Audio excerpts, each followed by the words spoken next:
Hello YouTube, I hope you're having a wagtastic day today. This is UniverseBear from the Wagatorium. I'm bringing you the second game from ShetlandApache's tournament, second qualifying round.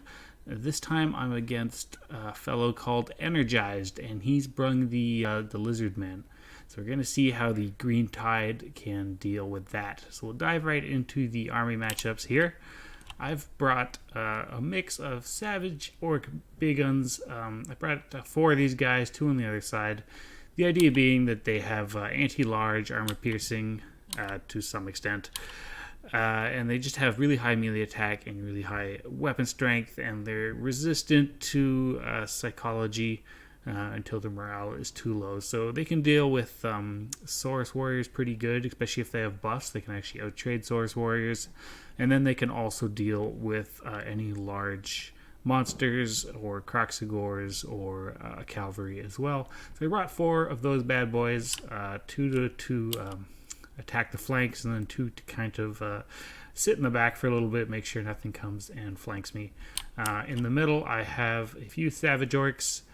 I just brought these Savage Orcs instead of more big ones, so I could go a little bit wider, make sure I could engage this full front line, and use the Bonewood Staff and Wog buffs to hit as many units as I could of his. Then behind that, I have Night Goblin Archers and, of course, the Rusty Arrows to bring down any armor. They're really there, dedicated to taking down large targets, as the Greenskin tend to not have a lot of options against large monsters. You can see I got some nasty Skulkers in the back just to protect from flanks, smoke bomb any cavalry that come in, or any monsters that try to get through the front line as well. I brought Wurrzag again with the Goblin Goon Squad. If he has any general that can be taken out pretty easily, these 3 will take him down quite quickly.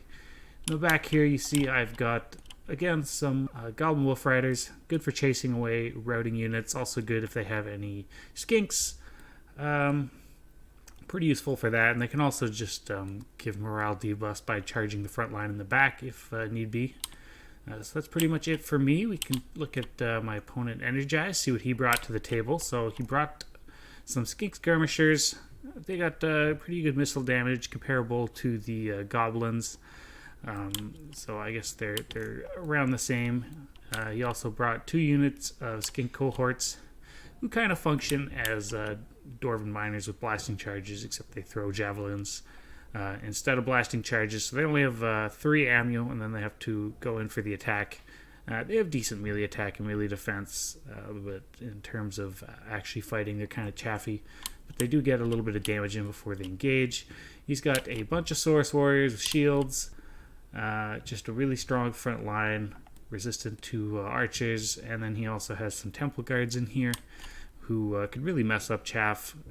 If you don't have armor piercing, it's going to be really hard to deal with these guys.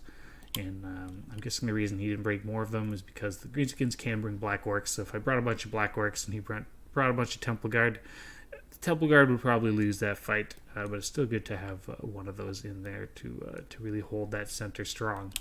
You can see he's brought Lord Mazdamunde on a Triceratops, looks like. So he's coming in here with a bunch of weapon strength, a big monster that can charge in, do a bunch of damage. And for spells, he's brought Ruination of Cities, Banishment, he's Shield of the Old Ones. He also has Arcane Unforging, which is the nemesis of all greenskin generals. Mostly because it can stop the Wog from going off in the first place, and the only way to recharge it as a greenskin general is to go into melee. So you really miss out on that first charge, and it really slows down your momentum right off the bat.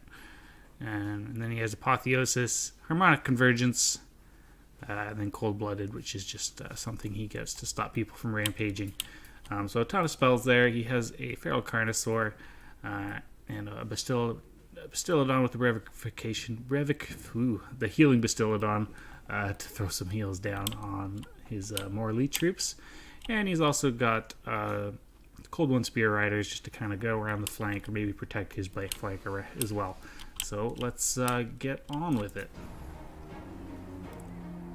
So I guess we're just kind of eyeing each other up. I got a little bit hidden in the woods. Nothing too sneaky going on here except for those Goblin Wolf Riders. Go to advance here. Fortunately, I'm going to have to go up this hill a little bit. It's just the way the terrain is. He's going to be sneaking these Cold One Spear Riders through the forest, which is definitely a good call there.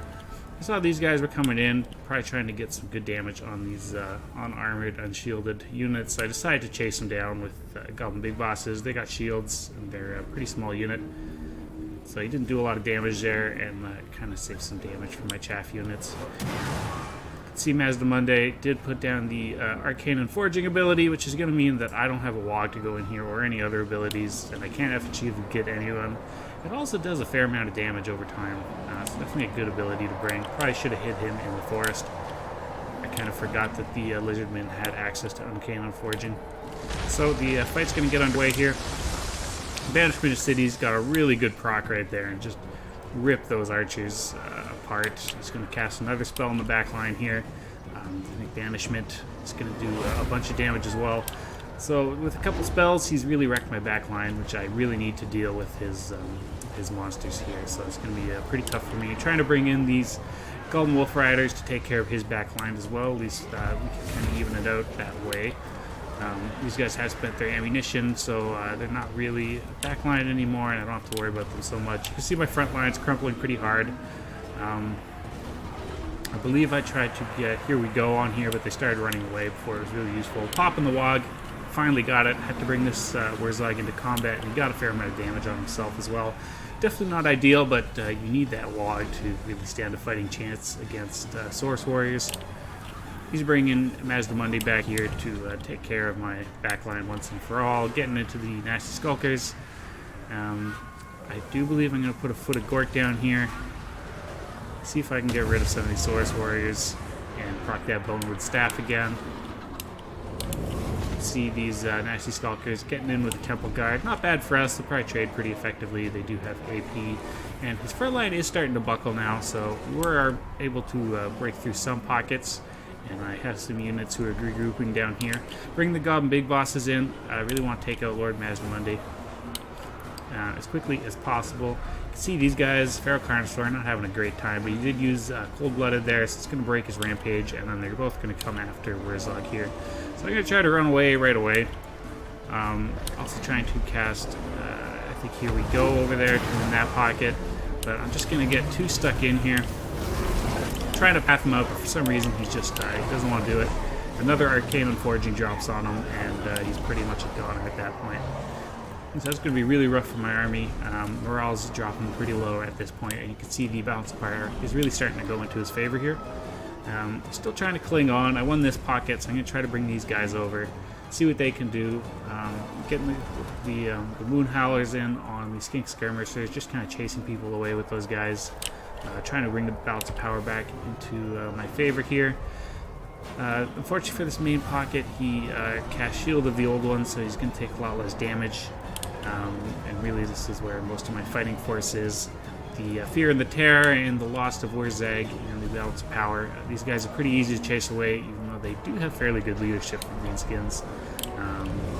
Unfortunately, it's just not going to be enough. And Energized is going to take this one. So it was definitely a well-fought battle from Energized. I think if I had remembered about Arcane Unforging and just hidden Wurrzag in the woods, would have been able to get that Wog proc off right away. Not saying that would have won me the game, but it definitely would have given me that starting advantage that you really need with Greenskins. And I could have got some other spells off as well. His Ruination of Cities really lived up to its name on this one, taking out 2 arrows that really didn't come back, and his Banishment really got rid of the last one, so he's able to clear out my backline just with spells alone pretty much. I think those were the 2 main reasons why my army faltered. Still a good game though. He only had 189 units left out of 747, so we cleared out a lot of his chaff. It was really his large units that we couldn't deal with. So Energized, that was a great game. I look forward to playing you in the future. Alright guys, take care.